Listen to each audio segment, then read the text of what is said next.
안녕하세요. 예.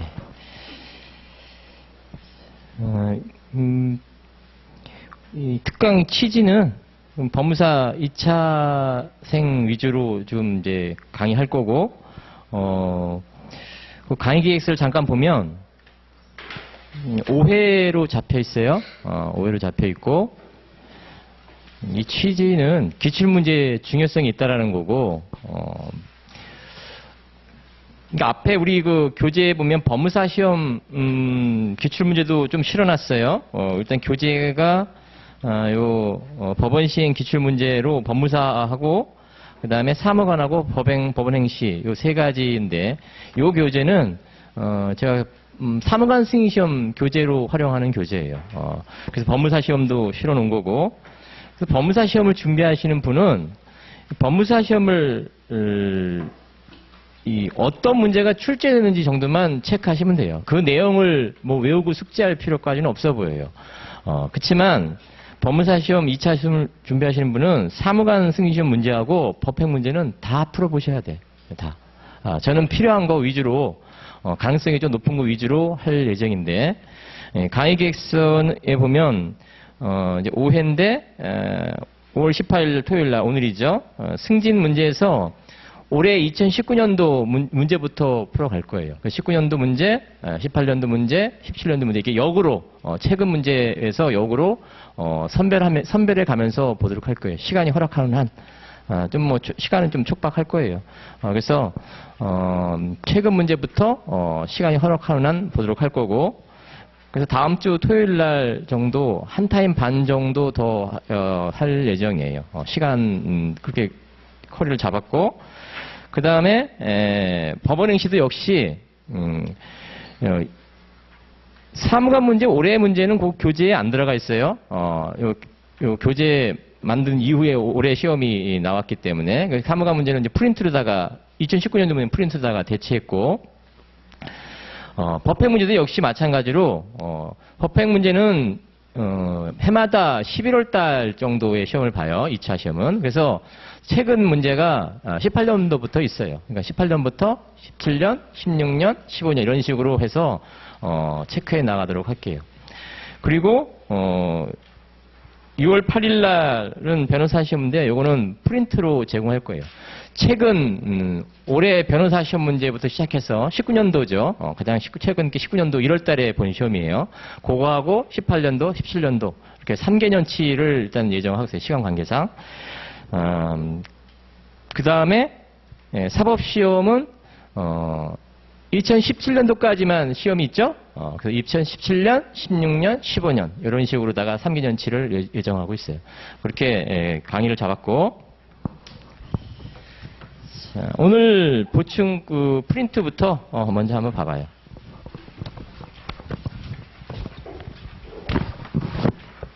올해 그 사무관 승인시험 문제예요.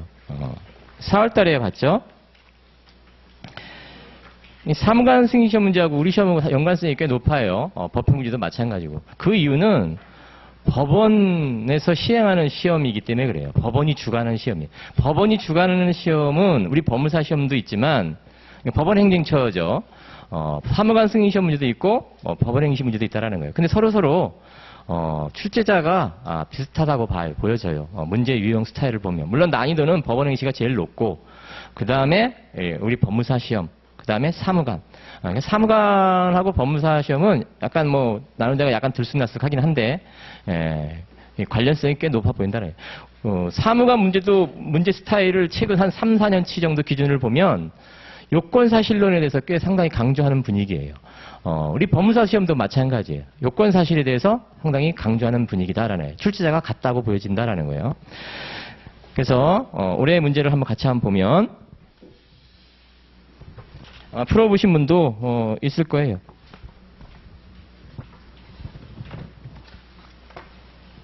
자, 문제 문 1 이렇게 돼 있죠. 그러니까 사례 1이라고 생각하시면 돼요. 그 다음에 문 2. 각각의 이제 문제들이 배점해서 딸려 있지. 참고적으로 말씀드리면 이 사무관 승인시험 문제는 지금 우리 100점짜리예요. 100점짜리인데 요걸 1시간에 써야 돼. 1시간에. 그러니까 2시간 동안 민사 시험을 보는데 객관식을 이제 보고 20문제, 민법 20문제, 민사성법 20문제에서 민사 객관식 문제 보고 그 다음에 또 1시간은 요걸 봐요. 그러니까 2시간 120분 동안 객관식 40문제하고 주관식 요 100점짜리를 풀어야 돼. 그러니까 어떻게 상당히 촉박해요. 그래서 어떤 식으로 요구하냐? 뭐 10줄 내외로 이렇게 요구한다고요. 우리 법무사 시험에서도 2010년도쯤에 이런 식으로 물어본 적이 있어요. 사무관 이중매매 문제 나올 때지. 뭐 10줄 내외로 5줄 내외로 이렇게 낸 적이 있다고. 출제자가 같기 때문에 그런 거예요. 그래서 여기 시험은 100점짜리를 1시간에 풀어야 되기 때문에 이렇게 짧게 쓰라는 취지인 거예요. 그러니까 결론 쓰고 판례 내지는 사안포섭 이 정도밖에 쓸 시간이 안 나올 거예요. 법무사 시험은 그거보다 좀 더 많이 쓴다고 생각하시면 돼요. 그거보다 조금 더 많이. 자, 그래서 문제를 보면 문제 첫 번째 문제는 부진정 연대 채무와 관련된 문제예요. 이 문제를 아마 선택한 취지는 그 문제 마지막 문제를 보면 부진연대 채무와 관련해서 외칙설과 관련된 판례가 하나 전화제 판결이 있죠. 그거를 염두에 두고 이 부진연대 채무를 문제를 선택한 것 같아요. 그래서 그 부진연대 채무와 관련된 여러 가지 문제를 물어보면서 마지막에 그 외칙설에 관한 문제를 물어보고 있어요. 또 문제 2번, 즉 문 2죠. 사례 2번은 취득시효에 관해서 물어보고 있어요. 취득시효에 관해서. 근데 생각보다 그렇게 난이도가 그렇게 높지는 않아요. 물론 취득시효도 역시 그 마지막 4번 문제 있죠. 4번 문제가 최근 판례예요. 취득시효 완성에 따른 소유권 인천권 양도할 때 일반적인 매매에 따른 소유권 인천권 양도에 관한 법리가 적용되는가라는 거예요. 그거 최근 판례 있지? 그거 물어보고 싶어서 취득시효에 관한 문제를 이것저것 물어보다가 맨 마지막에 그걸 물어보고 있다라는 거예요. 그래서 출제자의 생각을 읽을 수가 있죠. 출제자가 어떤 생각을 갖고 이걸 출제했는지. 자, 사실관계를 이제 기본적 사실관계에서 잠깐 보시면, 자, 갑이라는 자가 임대인이고 병이라는 자한테 부동산을 임대했어요.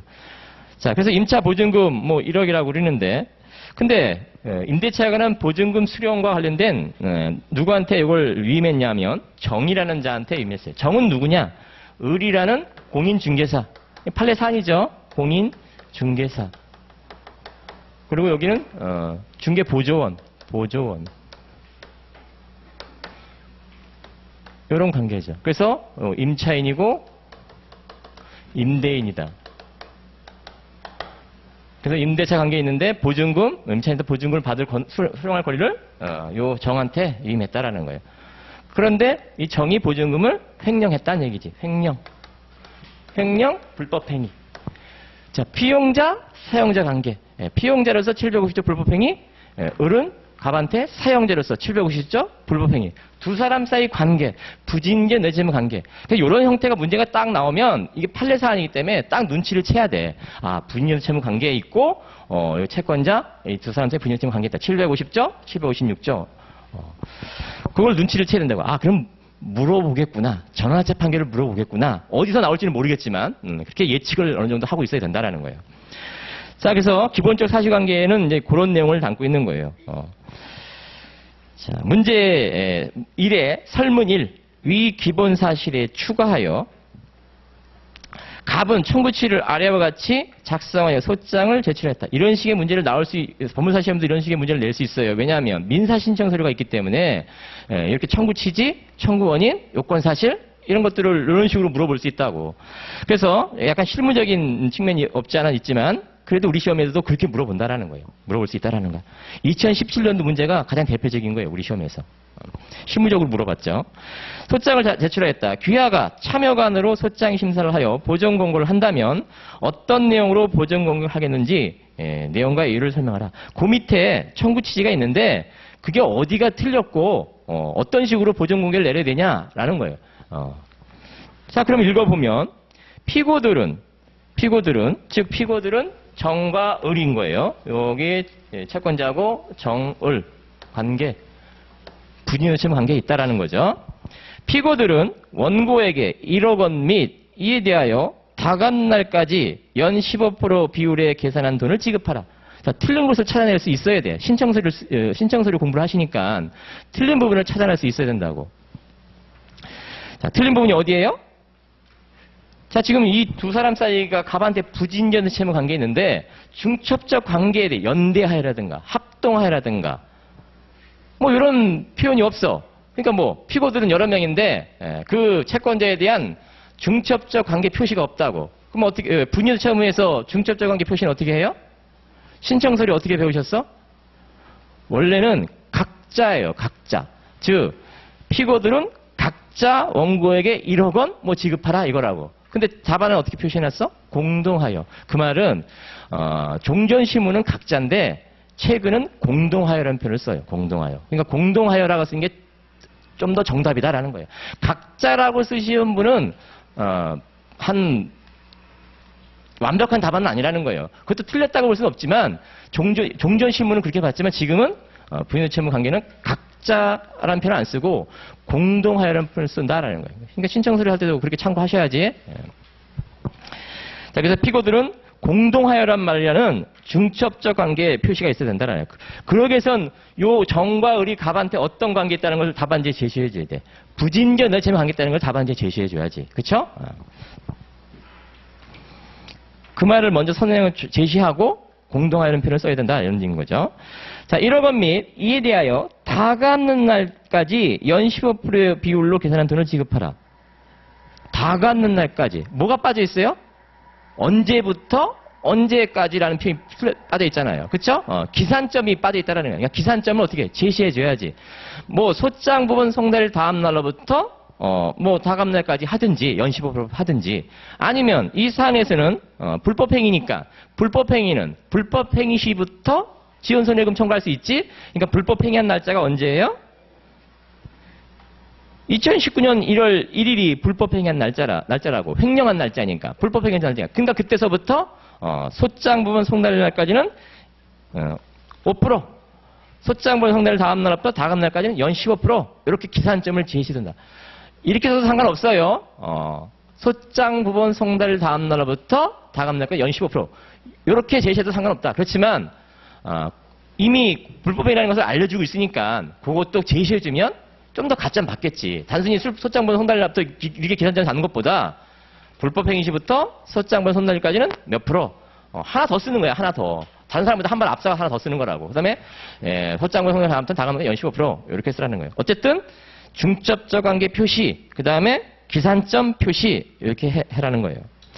주의할 점은 만일 이건 청구취지 관련된 부분인데 소장 불법행위 시부터 소장 부본 그리고 소장본 송달 다음날 다감날까지 이렇게 표시했다면 각 비율로 계산한 돈 각이란 말을 집어넣어야지. 만일 소장 부본 송달 다음날부터 계산점을 잡았다면 그걸 쓸 필요 없지. 그런 약간 디테일한 부분이 있는 거예요. 그러니까 소장 부본 불법행위부터 써주면 어떻게 좀 더 써주는 거야. 다른 사람보다 더 많이 알고 있다고 표현해 주는 거지. 가점 받는 거죠. 그래서 결론 참고하셔서 해설지 참고하셔서 이런 식의 문제 물어볼 수 있다고. 자, 두 번째, 위 기본 사실에서 추가하여. 한편 정은 이 사건 전에 갑이 운영하는 식당의 종업원으로 일한 적이 있었는데 갑으로부터 받지 못한 임금이 4천만 원이다. 따라서 여기 그러니까 이 상태에서 보면은 요 갑이 정이나 을한테 청구할 수 있는 손해배상은 얼마예요? 1억이죠? 1억? 여기도 1억이지? 아직까지는 뭐 과실상계한 게 없잖아. 그냥 분여채무로서 이제 부당하는 채무지. 근데 정이 갑한테 가지고 있는 채권이 얼마래? 4천이래. 4천만 원.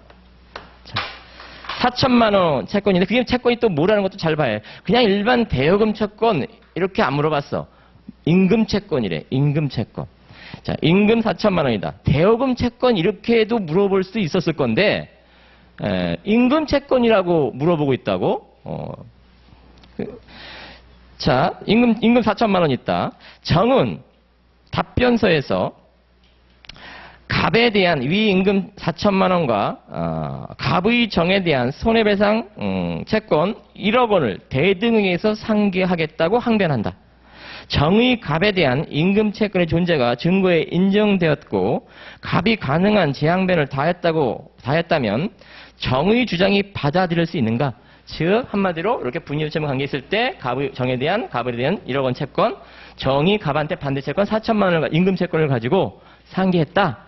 상계 인정되겠냐? 인정된다면 을의 채무도 줄어들고 정의 채무도 줄어들겠지. 그럼 상계 인정되겠냐라는 거예요. 자, 첫 번째 그 해설지에 보시면 자, 임금 채권이란 말에 잠깐 토를 달았어요. 즉 임금 채권은 압류 금지되는 부분이 있어요. 민사집행법 246조에 보면. 그렇죠? 일정한 부분 압류가 금지될 수 있지? 그러면 497조가 적용될 수 있는 거예요. 497조 뭐야? 압류 금지 채권, 임금 채권과 같은 일정한 부분, 압류 금지되는 부분이 있다고. 압류 금지되는 부분을 수동 채권으로는 상계는 안 돼요. 근데 여기서 문제 안 되는 게 뭐야? 자동 채권을 상계하고 있다고. 그러니까 한마디 써주는 거야. 한마디 써주면 가점이라고. 이걸 대여금 채권으로 안 쓰고 임금 채권으로 쓴 이유가 있다고, 출제자가. 그거 혹시 아나? 490조 그런 내용 아나? 이거 물어보고 싶은 거야. 수동 채권 상계는 안 돼요. 그렇지만 자동 채권 한 상계는 된다. 이게 문제 안 된다라는 거예요. 자동 채권으로 임금 채권 4천만 원 갖고 자동 채권 상계하면 된다. 문제는 두 번째. 수동 채권이 뭐야? 불법행위를 수동 채권이라고. 즉 상계에 관한 요건을 외워서 쓰실 수 있어야 돼. 상계에 관한 요건. 상계에 관한 요건은 뭐예요? 자동 채권이 발생해야 되고 상계 적상이 있어야 되고 자동 채권 발생, 요건 사실, 상계에 관한 요건 사실, 상계항문의 요건 사실, 상계 의사 표시. 요 세 가지가 요건이야. 이 중에서 상계 적상, 대립되는 채권, 동종 채권으로서, 그 다음에 이행기 도래, 상계가 금지되는 채권이 아닐 것, 또는 상계가 허용되는 채권일 것. 자, 요렇게 답안에 상계 요건을 잡아 쓰셔도 되고, 아니면 우리 해설지처럼 자, 1번 동중 채권이 서로 대립하고 있을 것. 양 채권이 변제기가 도래할 것. 다만 적어도 누구? 자동 채권 행위는 도래할 것. 왜? 수동 채권 행위는 포기할 수 있으니까. 그리고 상계가 금지된 채권이 아닐 것 또는 상계가 허용되는 채권일 것 이렇게 쓰시든지. 그리고 상계 의사표시. 요 네 가지 요건은 자유자재로 쓰실 수 있어야 돼. 그리고 조문제시 492조를 제시하면서 그러니까 이런 것들은 2차 공부할 때 당연히 그 요건으로 외우고 있어야 되는 거예요. 자, 그래서 문제는 이 중에서 어느 요건하고 문제되는 거예요? 상계가 금지되는 채권이 아닐 것.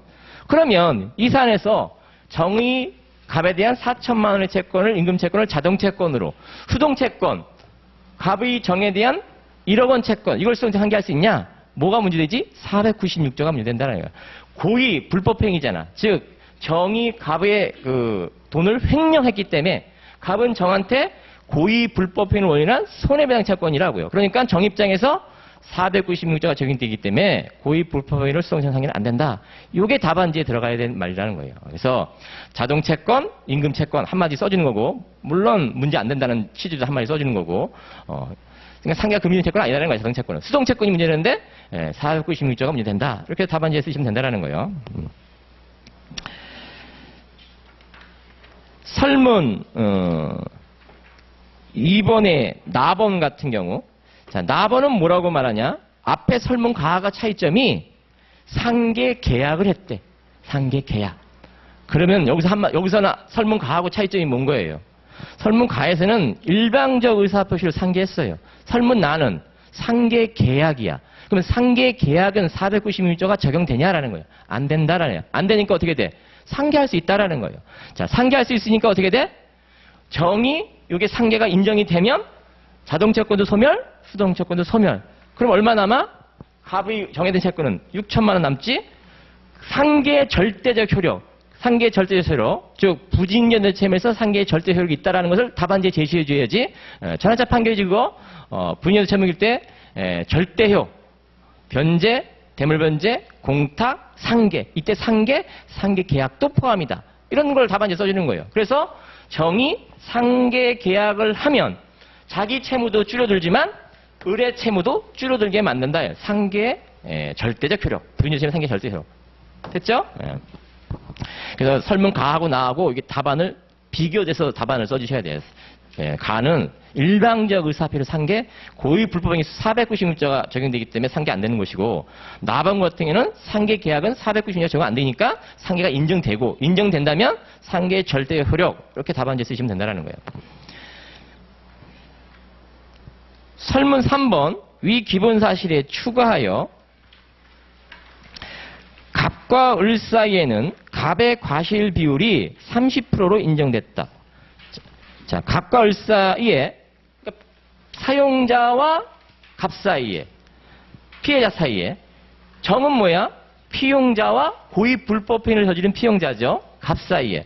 자, 고의 불법행위도 과실상계 가능해요. 하지만 상대방을 이용했을 때는 과실상계 안 돼. 근데 여기서는 그런 문제점을 제시 안 하고 그냥 아예 이쪽은 과실상계 됐고, 이쪽은 과실상계 안 돼서 이쪽은 1억 원이고, 이쪽에 30% 과실 인정돼서 7천만 원이다. 이렇게 알려주고 있다고. 그러니까 어떻게 되는 거예요? 정의 을에 대한 갑에 대한 그 분유처분 관련해서 과실상계가 인정된 자와 인정되지 않은 자를 확실하게 확정시켜 놓고 있다고. 만약에 이게 확정 안 시키면 어떻게 돼? 스스로 내가 해야 돼. 이쪽은 과실상계가 사용자로서 인정되지만 이쪽은 고의 불법행위로서 상대방을 이용한 자, 횡령으로서 이용한 자이기 때문에 과실상계 인정 안 된다. 그러니까 이쪽은 1억 원 전액 채무고 이쪽은 30% 과실상계 인정해서 7천만 원이다. 이렇게 하는 거죠. 그러면 이렇게 잘라보면 여기서부터 정은 1억 원 1억 원 손해배상 청구할 수 있는 것이고, 그 말은 정은 갑에 대해서 1억 원 전액 불법행위로 손해배상 되는 것이고, 을은 과실상계가 받더니 얼마? 7천만 원. 여기까지. 이렇게 여기까지 7천만 원. 7천만. 즉 을은 갑에 대해서 7천만 원으로서 과실상계 받더니 정은 갑에 대해서 1억 원으로서 부진견대 채무 관계에 있다. 그러니까 어떤 문제가 생겨요? 많게 부담하는 자, 갑에 대해서 적게 부담하는 자, 다른 표현, 다에게 채무자, 소에게 채무자, 이런 게 나온다네요. 과실상계가 봤더니. 자, 그럴 때 설문 가본을 보면 을이 갑에게 3천만 원을 변제한 경우 을이 갑에게, 즉 소에게 채무자죠. 분유 채무자 중 소에게 채무자인 을이 갑에게 3천만 원을 변제한 경우, 3천만 원 변제란 말이 어떤 뜻이야? 7천만 원 전부 변제한 게 아니라 일부 변제지. 일부 변제. 일부 변제한 경우 남게 되는 을과 정의 채무액은 얼마인가? 요거 외측설 아니에요. 가번이 외측설 아니라고. 나번이 외측설이야. 즉 이렇게 많게 부담하는 자, 다에게 채무자, 소에게 채무자가 생겼을 때 설문 나처럼 다에게 채무자가 일부 변제했을 때 자기 채무를 얼마큼, 자기 채무 변제한 만큼 줄어들고, 요 적게 부담하는 자 채무를 얼마큼 줄어들게 만드냐, 이게 예측설에 관한 얘기인 거예요. 적게 부담하는 자, 소액 채무자가 일부 변제했을 때 많게 부담시키는 자 얼마를 줄여들면, 이건 예측설이 아니라고. 이건 그냥 분유 채무의 일반적 법리야. 어떻게 되지? 그러니까 요 적게 부담하는 7천만 원 부담하는 자가 3천만 원을 변제했대. 일부 변제했대. 자기 채무 7천만 원 중에 일부 변제했대. 그럼 얼마 남아요? 자기 채무? 4천만 원. 정의 채무는 얼마 남아? 1억 원 중에 3천만 원을 변제했으니까 분유 채무에서 절대적 효력에 의해서 1억에서 3천을 빼니까 7천만 원 남는다. 그러니까 어떻게? 을은 그 상태에서 4천만 원, 정은 7천만 원으로 부진이어도 채무 관계, 이렇게 말한다는 거예요. 소액의 채무가 일부 변제했을 때는 변제한 만큼 자기도 채무도 줄어들고 상대방 채무도 줄어든다라는 거예요. 이게 외측설과 관련된 거 아니에요. 그냥 분유 채무액은 일반적 법리야. 근데 나번이 문제지. 나번. 만약 정이 갑에게 3천만 원을 변제한 경우, 즉 다에게 채무자가 일부 변제한 경우 남게 되는 을과 정의 채무 얼마인가? 즉 정이, 이게 이제 외측설에 관한 얘기지. 정이, 먼저 숫자부터 결론을 내면, 정이 3천만 원을 변제했다. 1억 원 채무 중에 3천만 원을 변제했다는 얘기지? 그럼 자기 채무 얼마 남아? 7천만 원. 그러면 을의 채무는, 적게 부담하는 자의 채무는 얼마가 줄어들게 만드냐? 일부 변제도 분유 채무의 절대적 효력이 있잖아. 그러면 외측설은 이때 어떻게 한다 그래? 단독으로 부담하는 채무는 자기 채무에 충당되는데 요 단독으로 부담하는 구간 요 7천만 원이고 요 단독으로 부담하는 건 요 3천만 원 구간이지 요 구간만큼은 을한테 아무런 영향을 안 미친다라는 거예요. 외칙서라는 얘기가. 즉 자기 채무는 을의 채무는 3천만 원 변제하면 1억 원에서 7천만 원 남는다고. 정의 채무는. 을의 채무는 단독으로 부담하는 요 3천만 원 구간은 정의 채무만 줄어들게 만들지 을의 채무를 줄어들게 만드는 효과가 없다라는 거예요. 여기까지는. 얼마만큼은 넘어서야 돼. 3천만 원은 넘어서야지만 만약에 4천만 원을 변제했다 봐. 그러면 자기 채무 6천이지. 이 사람의 채무 얼마 줄어들어? 3천만 원까지는 줄어들 영향이 없다가 절대효가 없다가 중첩되는 순간 줄어들게 만들어요. 그러니까 얼마? 1,000만 원 줄어들게 만들지. 그렇죠? 그럼 6천이지. 근데 여기서 3천만 원이니까 중첩되는 구간이 없다고. 그러니까 이 사람 채무에는 아무런 영향을 안 미친다는. 그러니까 여전히 정은 7천, 을도 여전히 7천 이렇게 부인이 채무 관계에 있다라는. 자, 이게 외칙설이에요. 피용자로서 사용자로서 불법행위 책임자. 이게 전환차 판결이지. 그럼 전환차 판결 나오기 전에는 어떻게 했냐? 과실비의설이었어. 전환차 판결 나오기 전에는. 그럼 과실비의설은 어떻게 처리했냐? 정이 만일 3천만 원을 변제했다. 그럼 자기 채무는 1억에서 3천만 원 빼니까 7천만 원 남죠? 문제는 을의 7천만 원 채무에 어떻게 영향을 미치냐? 과실 비율로 영향을 미친다. 절대효로 미친다. 그럼 어떻게 돼? 3천만 원 곱하기 이 사람의 과실이 얼마야? 알려줬잖아. 70%. 100분의 70. 100분의 70.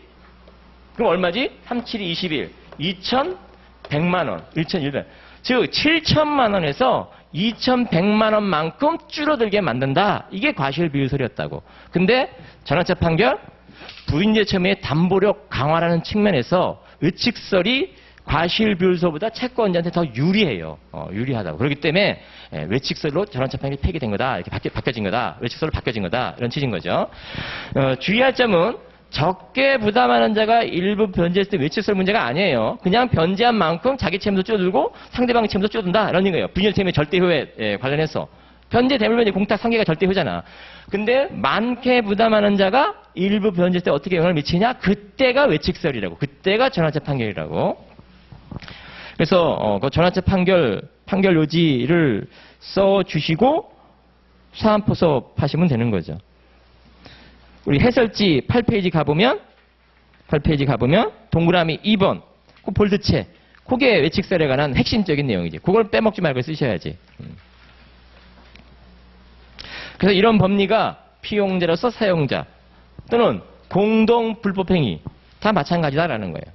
또 중개보조원 판례사안 공인중개사 피용자 사용자 관계에서 불법행위 책임이지? 예, 마찬가지다. 외칙설 많게 부담하는 자가 일부 변제했을 때. 자, 문 2번 문 2 기본 그러니까 사례 2번이라는 얘기인 거예요. 기본적 사실관계. 요 살짝 부인의 채무에 관한 요거를 살짝 응용해서 낼 수 있어요. 낼 수 있다고.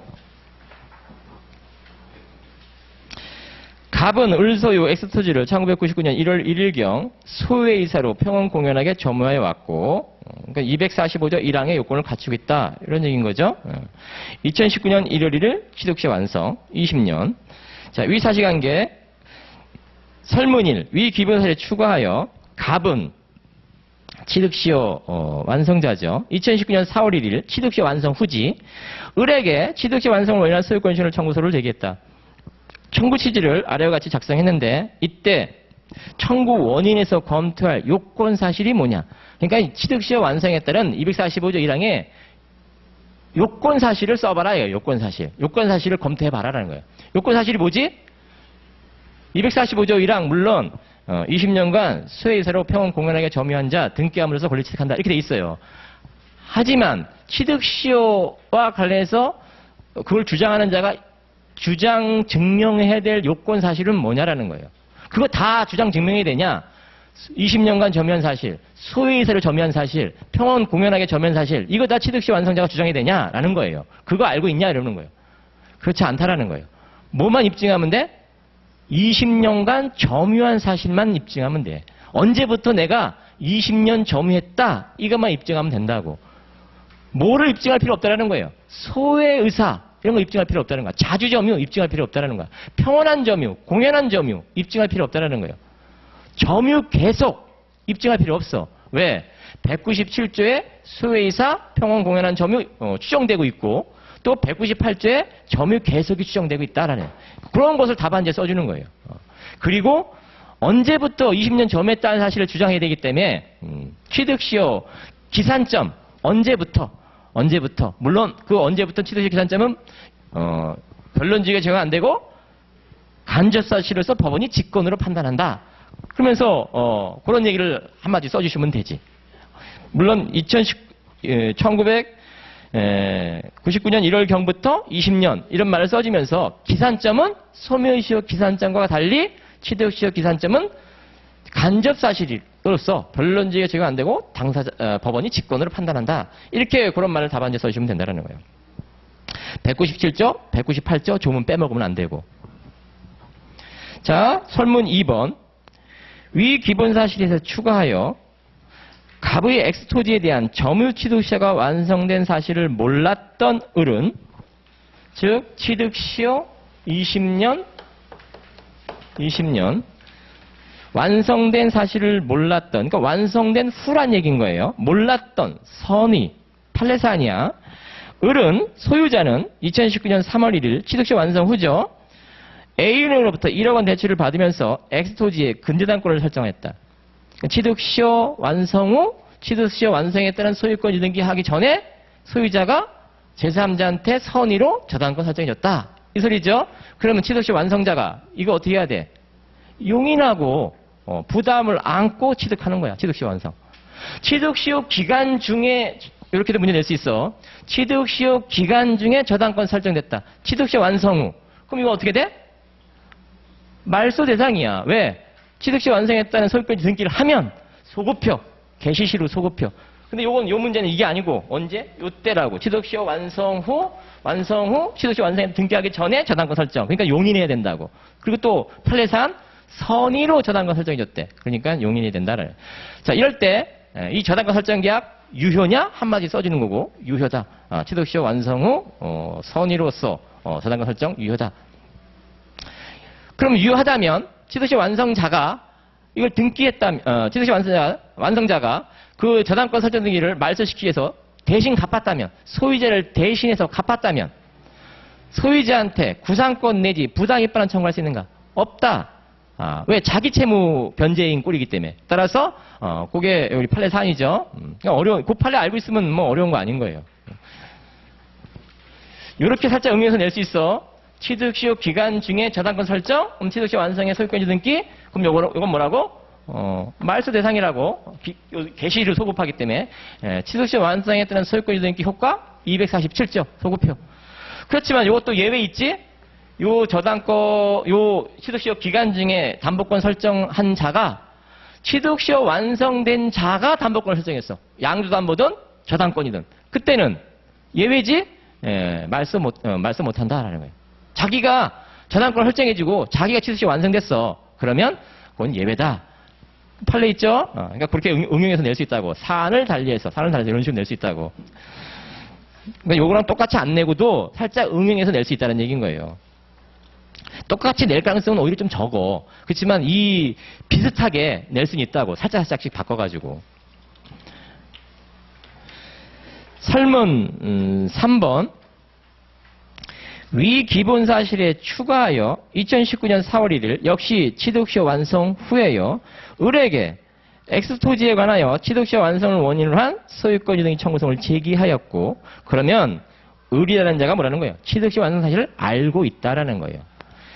자, 그 소장 부분은 2020년 4월 20일 을에게 송달되었고 이후 즉 을이 취득시효 완성된 사실을 안 이후 이런 뜻이지. 을은 소유자지 엑스토지를 병에게 매도하고 병 앞으로 소유권 유등기를 맞춰줬다. 그러니까 을 소유 목적물을 갑이 취득시효 완성된 다음에 을이 병한테 처분했다 이런 뜻인 거죠. 병 앞으로 소유권 유등기를 맞춰주었다. 그러자 갑은 을에게 불법행위로 인한 손해배상을 구하는 청구 취지 변경했는데 갑의 청구는 인정될 수 있겠는가? 즉 을의 불법행위 인정되냐라는 거예요. 이걸 검토하기 위해서 의리병에 대한 매매, 소유권 이등기 유효하냐라는 거예요. 취득시효 완성 후 의리병한테 처분한 거 유효하냐? 원칙 유효다. 물론 이런 말 써주시면 되지. 예외로 의리배임행위에 갑이 적극 가담했다면 이중매매 법리가 등에서 무효일 수 있다. 한마디 써주는 거고, 그렇지만 사안에서는 적극 가담했다는 얘기 없지? 이 등기 유효다. 매매계약 유효다. 이렇게 쓰는 거죠. 그 다음 갑이 을한테 손해배상 청구할 수 있는가? 이렇게 청구를 못해. 대의 말수를 못한다고. 그러니까 어떻게 갑의 구제법은 뭐야? 을한테밖에 구제를 못해. 이럴 때 을한테 불법행위로 손해배상 청구할 수 있는가? 불법행위 되는가? 취득시효 완성 사실을 알고 처분했는가? 그렇다라는 거예요. 효장분 송달. 그래서 불법행위 선고할 수 있다. 참고적으로 이런 말을 답안지 하나 써주면 가점인 거예요. 갑은 을을 상대로 불법행위를 이유로 손해배상 청구할 수는 있지만 을의 채무불이행을 원인으로 손해배상 청구할 수 있는가? 그건 안 된다라는 거예요. 그런 식의 비교해서 답안지 하나 써주면 되지. 왜? 갑과 을 사이는 어떤 채권 채무가 있는 게 아니다. 이렇게 그런 걸 답안에 써주는 거예요. 판례도 그런 입장인 것이고. 4번 같은 경우 갑은 2019년 1월 1일 엑소지의 취득시 완성되자 정에게 엑소지를 매도하고 대금을 지급받는과 동시에 을에 대한 취득시 완성에 의한 소유권 인정권을 정에게 양도했다. 즉 여기가 아니라 갑의 을에 대한 취득시 완성에 따른 소유권 인정권을 이렇게 정한테 양도했다. 그리고 이를 을에게 통지하였다. 통지. 이후 정이 을에 대하여 위 소유권 인정권을 행사하자 을은 갑과 정 사이 소유권 인정권 양도에 대하여 자신이 승낙한 바 없다며 정의 청구에 응할 수 없다고 정한다. 타당한가? 만일 갑의 을에 대한 채권이 매매에 따른 소유권 인정권이라면 그 하나는 항변은 타당해요. 왜? 통지만으로 족하지 않고 동의나 승낙을 얻어라 라는 판례 있지? 그 이유는 매매라면 두 사람 사이에 강한 신뢰관계가 있기 때문에 누가 매수인에 따라서 잔대금 지급 의무가 달라질 수가 있어요. 신용 관련해서. 따라서 매매라면 단순한 소유권 청구 양도는 안 되고 을이 동의나 승낙 넣어야 된다. 그거 판례를 써줘야 돼. 써주고 취득시효 완성에 따른 소유권 청구는 그거와 다르다라는 최근 판례를 써줘야 된다라는 거예요. 왜? 취득시효 완성자와 소유자 사이는 어떤 신뢰관계가 있지 않다라는 거예요. 그러니까 취득시효 완성 소유권 양도와 관련해서는 동의 승낙 없이 통지만으로 대항력을 갖춘다. 이렇게 답안지에 쓰시면 된다라는 거죠. 자, 이렇게 하고, 이제 우리 교재로 가봐요. 교재로 가보면, 2018년도 문제를 가보시면 돼요.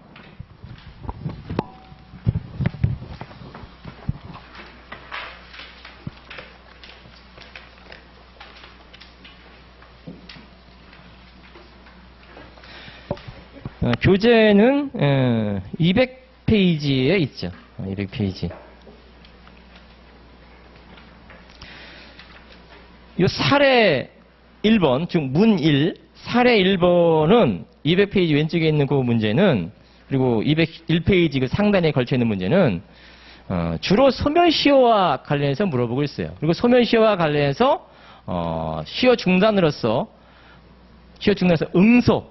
응소와 관련된 시효 중단 요건 알고 있냐래요. 요건. 그리고 응소와 관련된 시효 중단의 의미를 알고 있냐. 그 다음 201페이지 중간부터 202페이지 걸쳐있는 판례는 채권자 취소권을 물어보고 있어요. 그리고 이와 같은 채권자 취소권 관련해서 사안은 가액배상이 이루어지는 사안인데 원물 반환 청구하면 인용되겠는가? 이런 취지 문제가 이 사무관 승인심에서 몇 번 나왔어요. 그 연도를 적어보세요. 그러니까 202페이지 나와 있는 설문 2의 설문 가 형태. 사양이 가액배상이 반드시 가액배상해야 되는 상황이야. 그런데 원물 반환 청구할 때 인용되겠는가? 어떤 경우지? 사양이 이전에 존재하고 있는 저당권, 1수인 저당권, 2수인 저당권. 근데 사양 이후에 1수인 저당권이 변제 등으로 소멸. 그러면 사양이 취소하고 원상회복 방법은 가액배상, 반드시 가액배상. 그쵸? 일부 취소, 가액배상이지. 이럴 때, 그 비슷하게 나온 요 문제 말고도 2007년도 법원 승진 문제에서 그런 식의 비슷한 문제가 출제됐고, 2011년도 법원 승진 문제에서 비슷하게 출제됐고, 2014년도 법원 승진 문제에서 비슷하게 출제됐어요. 그러니까 2007년, 11년, 14년 비슷하게 물어봤다고. 우리 시험에서 물어볼 가능성 있어요. 우리 시험 물어볼 가능성 있고, 우리 시험 물어볼 가능성 있고, 요걸 살짝 응용할 수 있다는 거야. 특히 2011년도 문제가 우리 시험에 살짝 응용해가지고 물어볼 가능성이 있다라는 거예요. 나중에 또 그 말씀드릴게. 자, 그러면 먼저 200페이지에 나와 있는 요 문제부터 보시면, 문제 1. 공통된 사실관계 뭐라고 됐냐? 값소유 X 부동산에 관하여 채무자를 갑, 근저당권자를 을, 채권채권 1억 원 하는 내용의 2001년 1월 1자 근저당 설정 계약을 원인으로 을명의 근저당권 설정이가 경유했다. 그래서 갑이 채무자로 하는 을을 저당권자로 하는 근저당 설정 계약을 체결했다. 등기됐다. 자, 여기 해설지에 그런 표현을 안 썼는데 이렇게 답안지 쓰셔도 돼요. 등기됐다. 등기 추정력. 등기 추정력? 그러면 절대 권한의 효력, 절차의 적법 추정, 대리권의 적법 추정, 권리의 적법 추정, 원인의 적법 추정이 생긴다라는 거예요. 따라서 등기가 되면 등기 추정에 의해서 절대, 권, 원 두 문자야. 효력이 생기는데, 따라서 등기 추정력을 배착하려는 자가 그 등기가 원인무효 등기라고 입증이 된다라는 거예요. 그럼 여기서도 그 법리가 적용하는 거예요.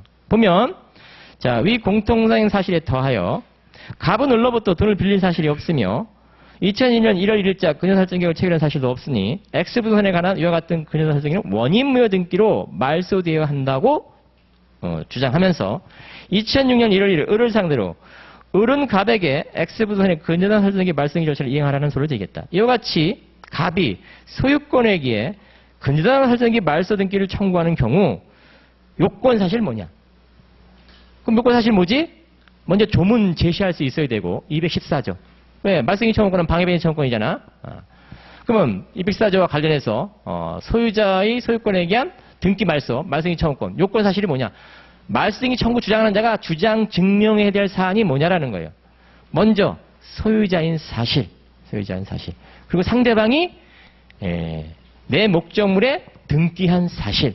그리고 뭣도 입증해야 돼. 등기 추정되기 때문에 그 등기가 원인무효인 등기다라고 입증해야지. 원인무효 등기다라고 주장해야 되는 게 중요하다라는 거예요. 원인무효 등기다. 그 세 가지가 요건 사실이야. 그럼 요거랑 비교해서 내 목적물에 대해서 제3자가 불법 점유하고 있다.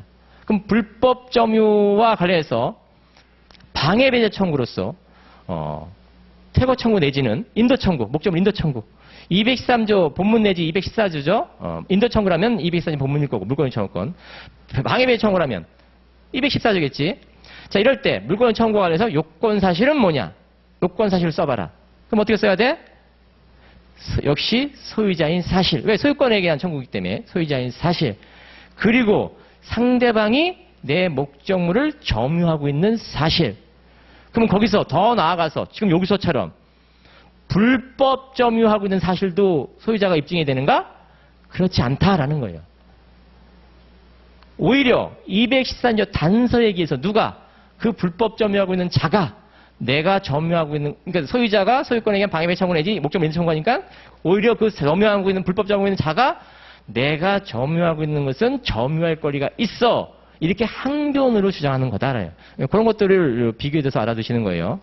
어느 쪽 문제가 나와도 비교해 써주시면 가점 되는 거야. 어느 쪽 문제가 나와도 비교해 써주시면 가점 된다고. 여기서는 이제 짧게 써야 되기 때문에 그런 걸 비교 안 썼지만 법무사 시험에서는 이게 배점이 좀 크다든가 그러면 약간 비교해서 써주시면 좋다라는 거예요. 서로. 됐고 그 다음에 설문이 위 1의 소송 이후 소유권에 대한 근저당권 말소 청구 소송 이후지 갑은 2015년 1월 1일 다시 을을 상대로 대여금 채무 부존재 확인의 소를 제기하였고 다음과 같은 사실이 인정되었다. 박스. 갑은 2001년 을로부터 1억 원을 빌리면서 변제기를 2002년 1월 1일로 정하여 이를 담보하고요. 저당권 설정 등을 격리했다. 그러면 변제기를 기초사실에서는 변제기 안 알려줬어요. 박스 안에서 변제기를 알려주고 있다고. 언제? 2002년 1월 1일. 그러면 이때로 소멸시효 기산점을 잡아서 이게 이제 소멸시효하고 운영되기 때문에 소멸시효 완성 시점 언제냐라는 거예요. 즉, 그 상인이란 얘기 없어. 뭐 물품대금채, 뭐 공제대금채 이런 거 없어. 일반적으로 뭐 돈을 빌려준 거야 개인끼리. 그러니까 뭐야?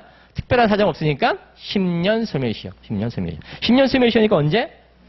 2012년 1월 1일 이렇게 잡아놓으시면 되죠. 소멸시효 기간 변제기를 알려주기 때문에 이때부터 10년 소멸시효 걸린다라는 거예요. 두 번째 동그라미 갑은 즉 채무자는 2006년 1월 1일 자 시효 완성 전이야.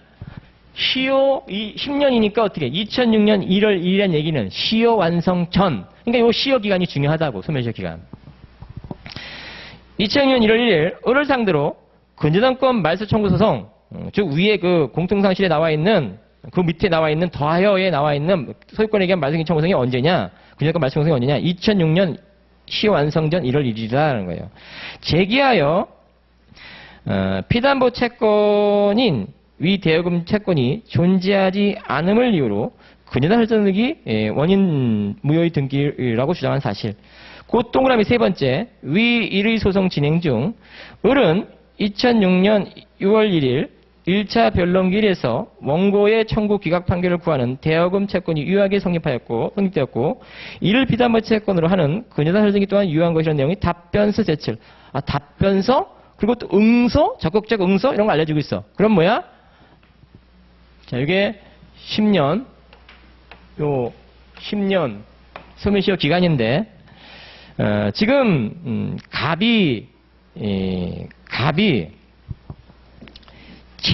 채권자라서 채무 부존재 확인을 되고 있는데 그 설문 갑원을 먼저 가봐요. 2015년 1월 1일 이 대여금 채권이 이미 시효 소멸했다라고 하면서 채무 부존재 확인을 주장하는 거예요. 그러면 부존재 확인서를 주장하면 그때 이 채권자의 그 소멸시효 항변이지 소멸시효를 주장하려고 하는 거지. 그때 이 을의 항변은 뭐겠어? 소멸시효가 중단됐다라고 주장하면 되겠지. 소멸시효 중단.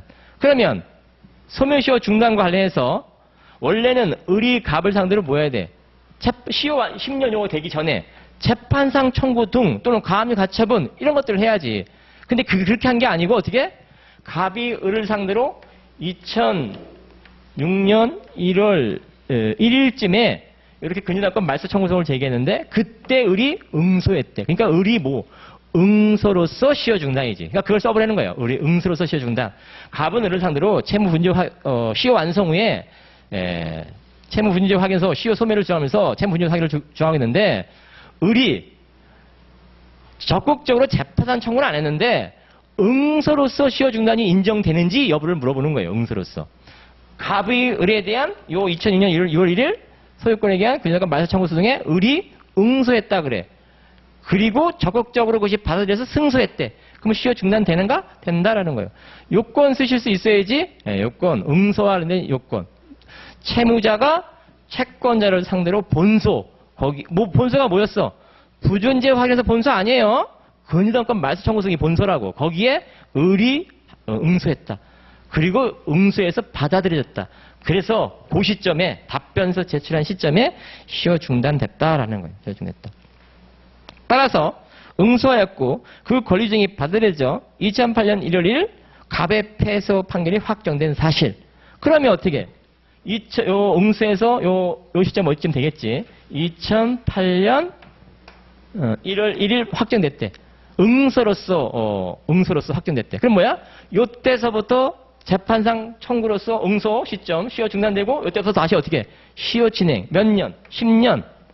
그럼 오늘 2018년 1월 1일쯤에 시효 완성되겠죠. 자, 그러면 2015년 시효 완성되기 전에 2015년 1월 1일 날 소재기한 것은 시효 완성 아니지. 그럼 그렇게 논리가 흘러가는 거예요. 자, 그러면서 문제 가번을 가보면 자, 그런 이제 단계를 밟아가기 위해서 이제 문제를 살짝 껴놓는 거예요. 갑은 이 사건소. 그럼 이 사건소는 뭐야? 갑의 이 사건소는 뭐야? 말소 청구 소송? 그럼 박스 안에 있는 거라니까. 그 설문 2에 바로 밑에 있잖아. 갑은 2015년 1월 1일. 이게 지금 여기서 지금 주장하는 거야. 어디? 부존재 확인해서. 부존재 확인해서예요. 말소청구서는 2006년도에 했다고. 그게 아니라고. 지금 현재는 2015년도 1월 1일 부존재 확인해서를 말하는 거야. 그 부존재 확인해서 부존재 원인을 뭘로 주장하는 거야? 시효 소멸 했다고 주장하고 싶은 거야. 자, 이 사건서는 2015년 1월 1일 부존재 확인해서예요. 대여금 부존재 확인해서. 당시인 혹도 그 다음에 나오겠네. 2015년 1월 1일이라고. 의리갑에 대한 대여금 채권은 이미 시효 소멸되었다고 주장하려고 한다. 이와 같은 대여금 채권의 시효 소멸을 주장하기 위한 요건 사실.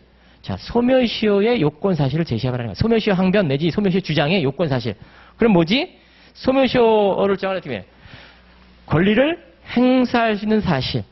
그리고 권리 행사의 이거 기산점인 거지. 소멸시효 기산점. 왜? 소멸시효 기산점 뭐야? 주요 사실이잖아요.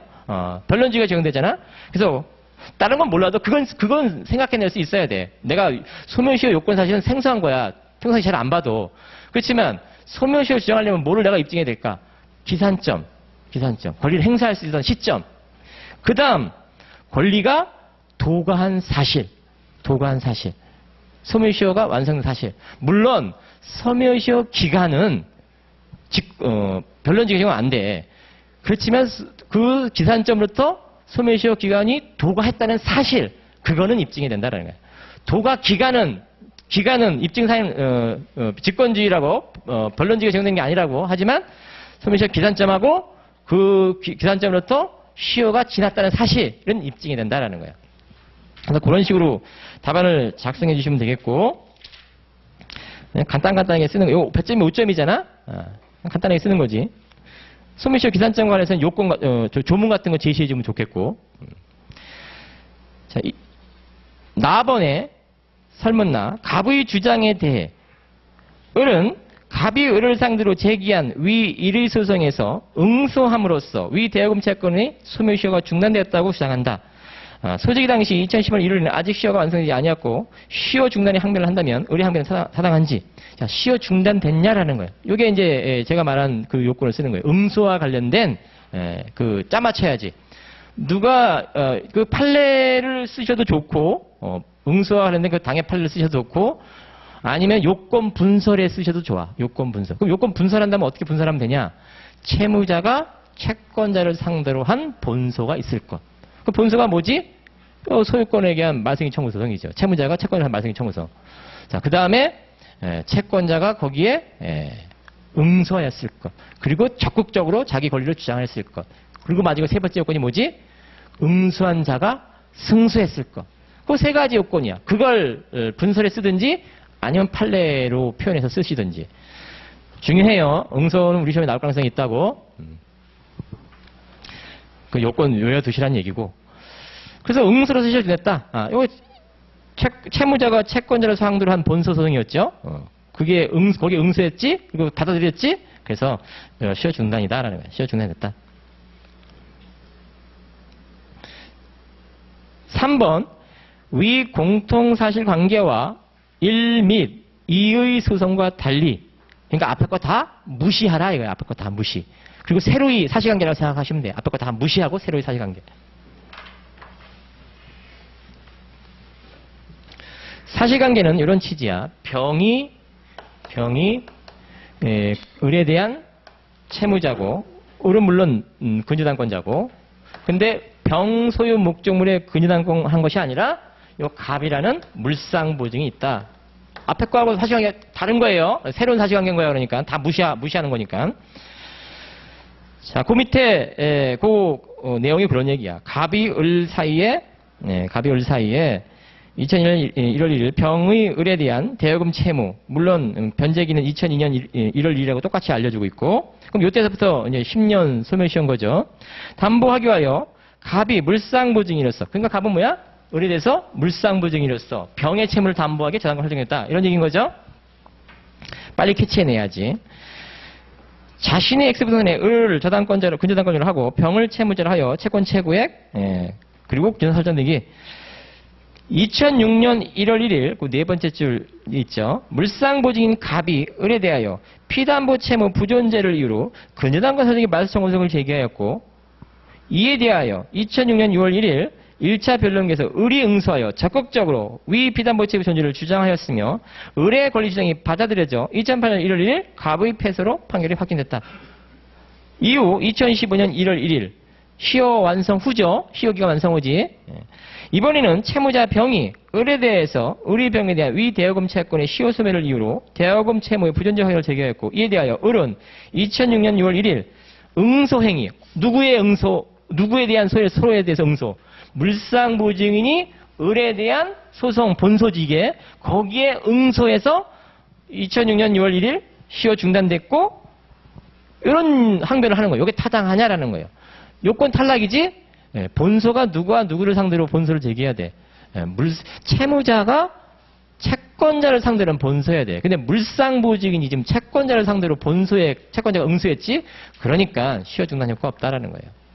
즉 응소는 재판상 청구는 아니지만 재판상 청구에 준해서 시효 중단을 인정해 주는 거예요. 그래서 원래 채권자가 채무자에 대한 재판상 청구인데 응소로서도 우리 응소로서 시효 중단을 인정했더래요. 근데 그 응소가 되려면 채무자가 채권자를 상대로 본소해야 돼. 근데 지금 을이 응소로서 재판상 청구인데 누구에 대한 재판상 청구로서 응소 의미야. 물상부 증인에 대한 응소로서 재판상 청구 의미야. 따라서 어떻게 해? 주채무자에 대한 재판상 청구로서 응소 의미가 아니라고. 그러니까 요건 탈락이다라는 거예요. 그러니까 응소로서 시효 중단 안 됐으니까 시효 소멸한다라는 거예요. 자, 요런 위주로 이제 답안을 쓰는데 뒤에는 약간 디테일하게 썼어요. 206페이지 해설지 가보면 이유 부분에 물상부 증인 갑이 피담보 채무의 소멸시효 주장을 할 수 있는지 이해관계 있는 자니까 할 수 있다고 쓰시는 거죠. 원용할 수 있다라는 거. 을이 응소로서 소멸시효가 중단되었다고 항변할 수 있는지 안 되지? 요건 탈락. 판례 물론 있고. 자, 나머지는 참고하시고. 자, 문제 2번. 조금만 더 할게요. 문제 2번. 잠깐 쉴게요.